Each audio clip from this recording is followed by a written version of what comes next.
una anécdota que me gustaría que resumiera todo lo que os digo y cuál creo yo que es la actitud. Yo no sé si habéis oído hablar de Rosa Parks, que fue una ciudadana negra, una joven negra, que el año 1955, en Montgomery, en Alabama, en Estados Unidos, pues volvía un día de su trabajo y se subió al autobús. Entonces, en Estados Unidos había leyes que segregaban a la gente, los blancos aquí y los negros allí. Y un negro no se podía sentar en el sitio de los blancos. Entonces ella llegó, estaba cansada y se sentó. Llegó un joven blanco, la vio sentado allí y le dijo: levántate, que tú eres negro. Y dijo que no se levantaba. La verdad es que luego ella le preguntaba, dice: ¿por qué no te levantaste? Y dice: mira, es que ese día estaba reventada, es que no podía más, es que ya no podía con mi cuerpo. Pero lo cierto fue que el blanco llamó a la policía, la detuvieron, estuvo en la cárcel, pero claro, dio la casualidad que a partir de ahí fue tan escandaloso aquello y la gente reaccionó, y a partir de ahí empezaron a eliminarse las leyes que segregaban a blancos y negros, y no hay ya más esas leyes. Es verdad que todavía en muchos sitios se sigue segregando a los negros, pero en contra de la ley, y se puede condenar, y se puede perseguir. Vuestras abuelas, cuando cuento esto y así estoy con personas más mayores, siempre digo nuestras madres, pero vuestras abuelas, cuando tenían vuestra edad, si querían ir de viaje o ponerse a trabajar o firmar un cheque o abrir una empresa, un negocio, tenían que pedirle permiso a su marido o a su padre.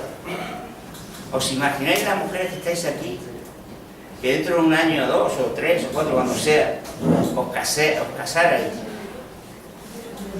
y que dijerais: bueno, voy a trabajar, y tuvierais que pedirle permiso al marido, a vuestro marido, o si es que eso no os entra en la cabeza ya, ¿verdad? Pues eso pasaba no hace tanto, ¿eh? A vuestras abuelas le preguntáis y lo recordarán. Pasaba lo mismo. Hoy día pensar que los negros tienen que estar en un sitio y los blancos en otro nos choca, ¿verdad? Pues bien, Rosa Parks le preguntaron, escribió unas memorias, y en las memorias dijo una frase que es con lo que termino ya. Decía Rosa Parks: cuanto más obedecimos, peor nos trataron. Cuanto más obedecimos, peor nos trataron. Así que recordad, cuanto más obedezcáis, peor os van a tratar. Si queréis que os traten mal, obedeced. Y si queréis que no os traten mal, desobedeced cuando se cometa una injusticia. Esa es la enseñanza que modestamente yo os puedo dar sobre este tema. Y nada más, muchas gracias.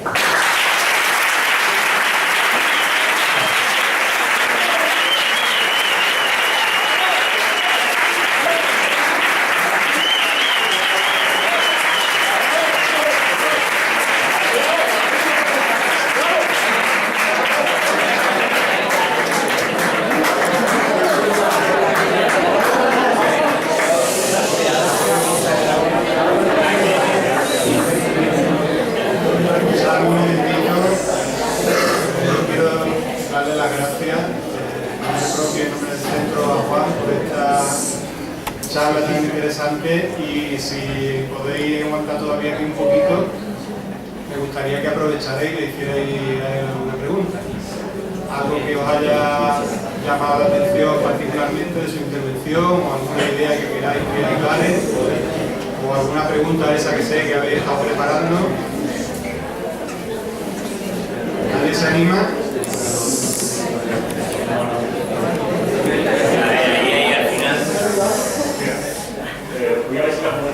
A ver, ahí. Me parece defender que la solución que hace idea o que la solución es política. La solución tiene que ser política. ¿Y qué esperanza podemos tener en España? Cuando la encuesta que hacemos nosotros, la intención de voto sigue siendo del 70% o más para los grandes partidos, que son los que nos han llevado a esta situación, y a que no, lo difícil que pueden hacer a los bancos son un poco esclavos de los bancos, ya que les deben mucho dinero, que están en este tipo de corrupción y de Bueno, afortunadamente las últimas encuestas lo que van indicando es que esos partidos ya no son el 70%, ya no tienen ni siquiera mayoría, no llegan al 50% casi. O sea, yo creo que la gente se está dando cuenta de que hay mucha servidumbre en la vida política, ¿no? Lo que estamos viendo diariamente es que nuestros representantes en realidad están al servicio de grandes intereses económicos. Lo dijo el propio presidente Rajoy en las Cortes. No somos libres para tomar decisiones. Yo lo que no entiendo, hombre, él lo dijo, Zapatero no lo dijo, pero lo manifestó.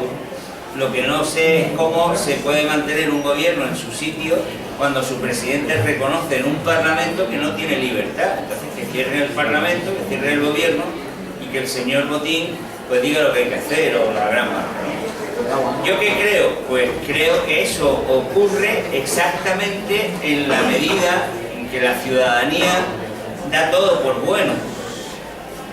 Da todo por bueno. ¿Por qué las cosas mal en una empresa, en un instituto, en un barrio, en la sociedad no funcionan? Pues porque nos da igual, o no funcionan si nos da igual que funcionen mal.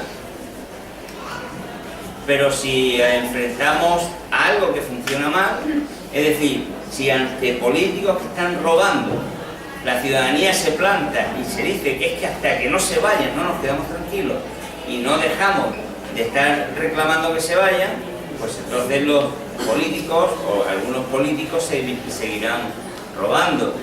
Si nos dicen que es que hay que pagar 40.000 millones de euros sin necesidad a los bancos y que hay que recortar 40.000 millones de euros en sanidad, en educación, etcétera, pues mientras no digamos nada, pues no pasará nada. Es que yo creo que las cosas pasan en la medida en que uno quiera que pase. Y claro, para que uno tome medidas frente a lo que pasa, pues hay que estar informado, hay que tener sensibilidad, hay que tener conciencia y también una determinación ética. Nos da igual. Y luego yo creo que hace falta también una especie de inteligencia, porque ¿qué nos dice? ¿Qué nos dice? Para buscar empleo, ¿qué hay que hacer? Para que haya empleo, tenemos que hacer muchos cursos, tenemos que formarnos, tenemos... como que el empleo depende de cada uno de nosotros. Nos dicen que cada uno se busque la vida por su cuenta, pero nos dicen eso para que nos busquemos la ruina, porque los problemas se resuelven colectivamente. Cuando hay un problema que afecta a muchos, son los muchos los que se resuelven, los que pueden resolver el problema. Entonces yo la confianza que tengo es que antes o después la ciudadanía pues reaccione, tome conciencia e imponga un modo de hacer, un modo de actuar en política y un modo de decidir diferente. Porque esto alcanza ya unos niveles pues que es verdaderamente escandaloso. O sea, hemos dado algunos datos, pero es que ya ha dicho la institución de la renta, es que no pasa un solo día en que ayer mismo dice el Tribunal Supremo da un varapalo a los bancos que estafaron a gente. Bueno, un varapalo depende, porque el Tribunal Supremo dice que ha estado mal lo que han hecho, pero que no tienen que devolver el dinero de lo que han hecho. Es que eso a ningún delincuente le ocurre así. Es que un delincuente te roba y te tiene que devolver lo que te ha robado. Y sin embargo aquí dice, no, es que estuvo mal. Bueno, estuvo mal, pero nada, ya lo de atrás es otra pelillo, salga mal. Cuando han engañado a millones de familias. Entonces, yo creo que eso es cosa que la ciudadanía reaccione. Y cuando digo ciudadanía, pues digo todos los que estamos aquí. Pero claro, si nos da igual, si decimos, bueno, ya que vaya el otro a la manifestación, que vaya el otro a hablar con el director, que vaya el otro a hablar con la profesora, que vaya el otro a hablar con el del barrio, que vaya el otro a hablar con el del ayuntamiento, claro. Así nos vamos a encontrar lo que nos encontramos.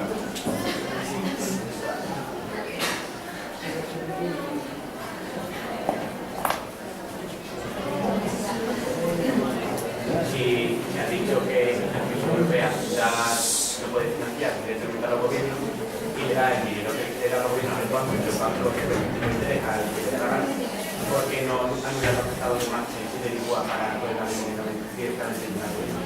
Pues exactamente por la misma razón. O sea, es lo que dice, ¿por qué no se cambian esos tratados y se financian los gobiernos? Si eso se hiciera, estaríamos saliendo de la crisis en 2 meses. ¿Por qué no? Pues lógicamente porque se le acaba el negocio a la banca. Ayer, hace un mes, más o menos, un poquito menos, la Junta de Andalucía aprobó un decreto para evitar que sigan desahuciando a familias. Pues ayer la Comisión Europea envía una carta al Ministro de Economía diciendo que está muy preocupada por el efecto que podría tener ese decreto sobre los bancos. Hombre, podrían preocuparse igual por la gente que están perdiendo las familias. Pero si nos callamos, mira que pronto los bancos se han movilizado. Mira que pronto los bancos han ido a los políticos de la Comisión Europea. Mira que pronto los bancos han hecho que la Comisión Europea escriba al gobierno de España. Y a nosotros nos están quitando las viviendas, nos están quitando los sueldos, nos están quitando el empleo, nos están quitando todo. Y no hacemos casi nada. Entonces, perdón, ya no me van a invitar más, pero lo siento.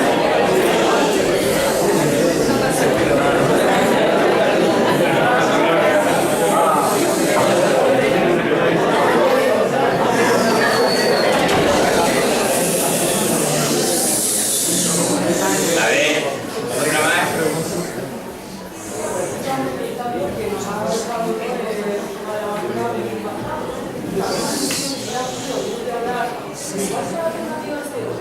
Sería la banca nacionalizada.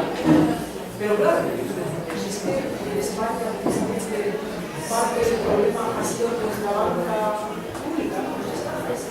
¿Cómo es el problema? Sí, ha habido una parte del problema ha sido que una parte de nuestra banca, que era banca pública, semipública, ha dejado de ser semipública para actuar como una privada. Efectivamente, ¿qué? Entonces, ¿el problema cuál ha sido? Que había banca de servicio público o que no ha actuado como tal. La cuestión está en que, primero, la banca privada es imposible que resuelva la situación porque está quebrada. La banca que era pública, las cajas de ahorros que han hecho banca privada, están igual. Entonces la única solución que hay es que se cree banca que esté limpia, que tenga recursos y que directamente se ponga a financiar a la economía. Y eso se puede hacer de 2 maneras. Una, creando banca pública que recogiera el dinero del Banco Central Europeo, porque los tratados dicen que el Banco Central Europeo no puede financiar a los gobiernos, pero sí a entidades públicas de crédito. Entonces, si hubiera una entidad pública de crédito, tomaría el dinero, por ejemplo, ahora al 0,5% y podría estar mañana prestando a las empresas. 2, segunda opción, que todos aquellos bancos o cajas, que han sido prácticamente todos, que han recibido dinero público o que están recibiendo dinero al 0,5% por parte del Banco Central Europeo, el Banco Central Europeo y el gobierno les obligue a dedicar una parte de sus recursos a financiar a las empresas. Eso ha existido en muchos países, existen las 2 cosas, ¿no? Por ejemplo, en Estados Unidos hay un estado que prácticamente no se ha enterado de la crisis. ¿Cuál es? Dakota del Norte. Dakota del Norte tiene un banco público que está obligado a financiar solo a empresas y familias de Dakota del Norte, y 2, que tiene prohibido invertir en especulación. ¿Qué ocurre? Pues que cuando ha venido la crisis en otros estados, allí no la han notado porque el banco público ha seguido dando a las empresas y no ha habido problema. Claro, eso que no tiene voluntad ninguna obligaría a echarle un pulso y a quitarle el negocio a la banca. Y esa es la cuestión. Por eso digo que eso no es una cuestión técnica, eso es una cuestión de tener voluntad y la firmeza de hacerlo, claro.